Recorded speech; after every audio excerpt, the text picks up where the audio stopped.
George is getting locked in here, and I can see there's George. He's. You know what? I'm going to show you some of my guys. Okay. So George Brett is joining us. Who's this guy? Who's this guy? Okay, wait. Let me see. Can you see him? George Toma, groundskeeper. Okay, I didn't expect him to have a bobblehead. Okay. Yep. Okay. Who's this guy? Okay. Who's this guy? Hold on. I got to get it up on the screen. Yeah, your camera work is terrible, George. Okay, hold on. Hold on. Okay, here we go. I'm walking back. I tried to get on my computer, Dan, and of course it said you need to update, and I'm not good at that stuff. Okay. So who's this guy right here? Look at this guy. Is that Mr. Kaufman? No, Warren Buffett. Okay. Hey, Warren Buffett bobblehead. I got some bobbleheads for you. What else do you have in there? What's the coolest piece of memorabilia you have? The coolest piece of memorabilia, I would say, would be these three guys, because I'm on my iPad. Okay. These three guys right here. Ooh. Three silver bats. I like that. It's impressive. And then one year I went to Cooperstown. Yeah, I heard you got inducted there too, George. Yeah, but then I got one year I went and I got everybody that was there baseballs signed. That is impressive. So that's pretty cool. Yeah. How many Hall of Famers? Cool. How many Hall of Famers do you have there? 1, 2, 3, 4, 8, 64. That's 8 times 8, good. 64, isn't it? That's pretty good. Yeah. Is that what that is? Yeah. Yeah, 64. Hey, rumor has it that it was 37 years ago today that you had the Pine Tar home run. Do you dread this day? No, I like it. So you're okay with Fritzy reaching out to you to say, hey, let's reminisce about the Pine Tar game when you went crazy after the home run was taken away from you? Sure. Why wouldn't I? I mean, I didn't strike out with the bases loaded. I didn't have a ball go between my legs. I didn't drop a pop-up. If you want to be known for something, Dan, hitting a home run off a Hall of Fame pitcher in a big good situation, top of the 9th inning, down 1 run or down 2 runs, and you hit a 3-run home run off them. I mean, that's pretty good, or a 2-run home run. That's a pretty good thing to be remembered for. I have a bat that I got. Okay. I love this show and tell here. Yeah, I got a bat that I gave Mike Boddicker my last year. Former Orioles pitcher. And he called me up one day and he says, hey, George, I'd love for you to sign this. I have a bat collection. And so the next thing you know, we're talking and he brings it over, brings his son Corey with him, and he shows me this bat. This bat right here is the most pine-tarred bat I've ever used in my life. That's a real bat. And look at that. Oh my God, George, I can barely. That is all the pine-tar bat, the pine-tar came right to here. You know, it was 2 inches shorter. And they called me out on that. And then this is a bat I used in 1993, my last year. And so Mike Boddicker brings it over to the house, and I'm sitting there playing with it in my office, just playing with it. And I'm going, God, I don't have any used bats that I've ever used in a game. I don't have any. You know, I broke hundreds of them, but you always gave them away because memorabilia back when I was playing wasn't that big a deal. Yeah. And so he looked at it. He says, God, you love it. I said, Mike, I'd love this bat. He said, keep it. So what I did, Dan, is I said, well, I got to give you something in return. And every year we go to Cooperstown, everybody signs a bat. Everybody that goes there signs a bat. So I had like 55 Hall of Famers on this one bat. And I got them over here in a little thing. I got about 6 of them. And I finally just said, pick one, it's yours. So he took a bat that had 60 Hall of Fame baseball players on it. I ever made 60 of those guys for a real game used bat that I used. And the Pine Tar bat is in Cooperstown? It's in Cooperstown. And the one thing I shouldn't have done is Gaylord Perry was on our team, and Gaylord was a collector. He was a collector before collecting was big and popular. And I get the bat back a week later, and they sent it to me in Detroit, and I go up and I use it. And so before I used it, I had to clean it up. I got some alcohol in a rag, and I cleaned all the pine tar off until 18 inches. I drew a little red line where 18 inches was because I didn't want to break the rules. And Gaylord comes up to me and he says, what bat are you using? And I said, the pine tar bat. He said, that's worth a lot of money.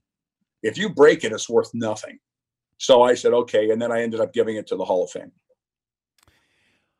Your reaction, are you surprised when you see your reaction when you come out of the Yeah. dugout? You're a competitive guy. You weren't afraid to compete. You weren't afraid to, throw a punch at Greg Nettles. But you're coming out of that dugout. Had you ever been that mad in a baseball game before? I don't think so. No, when I saw my reaction, I went, you got to be kidding me. I mean, what's with the flailing arms?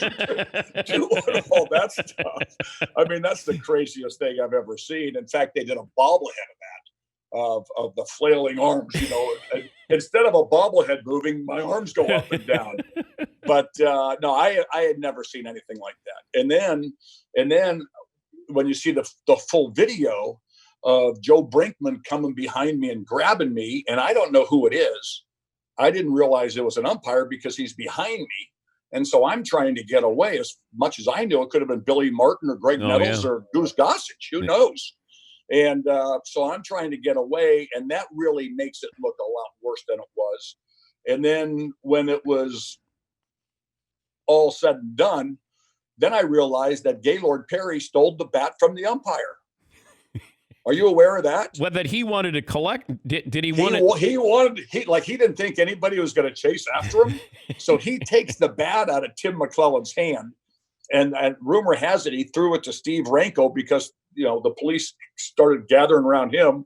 And now Steve Ranko has it. He just takes off running to the locker room. And now all the police are following him up to the locker room to get the bat. So it makes me look like, I was using a concealed weapon. They're trying to hide the evidence. Which well, really, there was no. Yeah, it was on a cork bat like Albert Bell. It was just excessive. Or a lot of guys. How prevalent do you think were cork bats back when you played? I don't think they are now. They were pretty prevalent when I was playing. Did you ever try one? No, I never did. Did you ever know of somebody that was using them? Yes, some of my teammates used them. But so you put the Super Balls in there, so you drill out the center or the top of it? You drill out the center of the bat down to about 5 inches from what I'm told. And then they get cork and they stick cork in there and just cram that cork in there as tight as they can, or Super Balls or whatever. And then they put some putty over the end of it so you can't really tell. And then, again, I think it was Greg Nettles one time swung and the top came off and Super Balls went flying all over the field, And then you remember Chris Sabo. Yes. Chris Sabo, when he broke a bat in two, how the whole inside of the bat was hollowed out and there was cork inside. Now, I don't know if they use a Cabernet, a Merlot, a good Chardonnay cork or what. I don't know what wine goes best with that. But, there was a lot of that cheating going on. He's George Brett. He is the Royals vice president of baseball operations, the former Royals third baseman. You hit, 317 home runs, something like that in your career?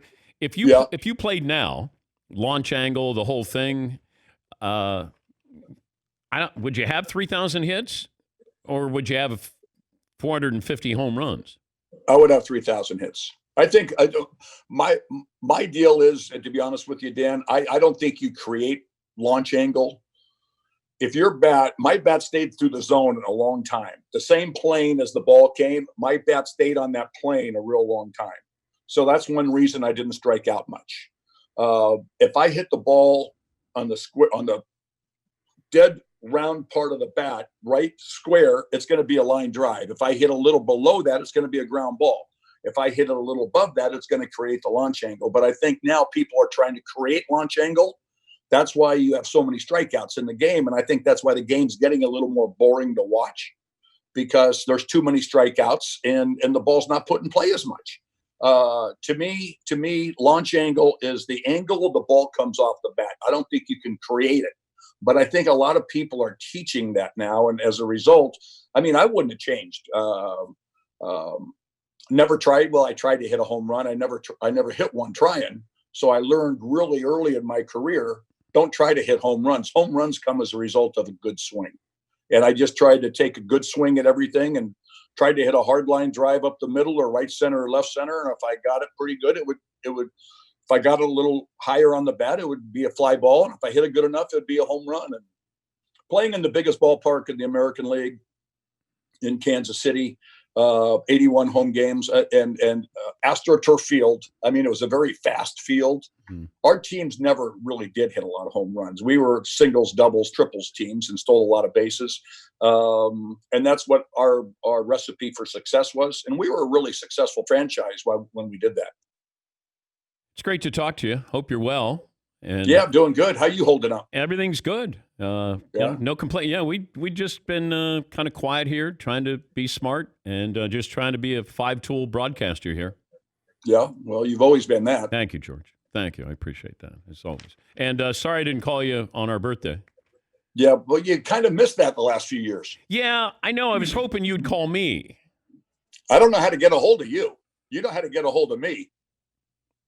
Fritzy, you can give George my number finally. You sure? Yeah. All right. Yeah. I mean, I know Chad Ward has it. Oh, Chad Ward, our Traeger barbecue guy. Yes, he does, Yeah. George. Isn't he the best? Oh, man. I love that guy. I texted him last night because I'm making something for the family today. And he got back to me, in the span of like 15 minutes with the recipe of what I need to do on the Traeger grill today. He always does that to me. If I ever have a question, if I'm going to try something new, I text him. I said, okay, how do I do this? Yes. And within 10 minutes, he usually responds. Yep. He called me the other day. He, what do they call that? Not a Zoom call, FaceTime. Yeah. FaceTime me from Ken Griffey's office. Saying, I thought your office was pretty cool. Look at this. And so then I had to show my World Series trophy and some silver sluggers. And I showed him my Mission Hills Country Club trophy for being the club champion 2 years ago, which is the biggest upset and the biggest farce in the history of anything. But I showed him that, and I says, yeah, but does Ken Griffey have any of these? He had all his silver sluggers. He had 20 gold gloves lined up. I got one. I got 3 silver bats. I don't think Ken Griffey ever won a batting championship, though, but it was kind of cool comparing offices with him in Florida. But no, Chad is one of the greatest guys I've ever met in my life. Yeah. And he cooks for you a lot, doesn't he? Yeah. He shows up at the Super Bowl. Anytime we need him, Chad shows up. He's Right. really a generous soul. Well, do you know what you should think about doing is going to Salt Lake City, the headquarters for Traeger. Yeah. And he does cooking classes. And me and my son Jackson, who's a big tailgater for all the Chiefs games, he'll have 50 people at his tailgates. Charges everybody $20, and he'll be doing brisket the day before. He'll be doing ribs, and if it's a noon game, they leave at 6:30 in the morning to go set up their thing. They even have a urinal there in a tent with kitty litter in there, but it's pretty cool. And he's just become a great friend. Yeah, I love him. He's a good and I man. love the Traeger. I just love the Traeger. Well, it's good to connect with you, buddy. And You too. Be well, and I'll let Fritzy give you my number, George. Okay, sounds good. All right, buddy. And now, where you at? You're up Connecticut. in Connecticut. Okay. Yeah. If I ever get up there, I'll look you up. We'll play golf or something. That would be nice, or we'll just have barbecue. Sounds good. Thank you, George. That's the great George Brett. It's 37 years ago today, the Pine Tar game.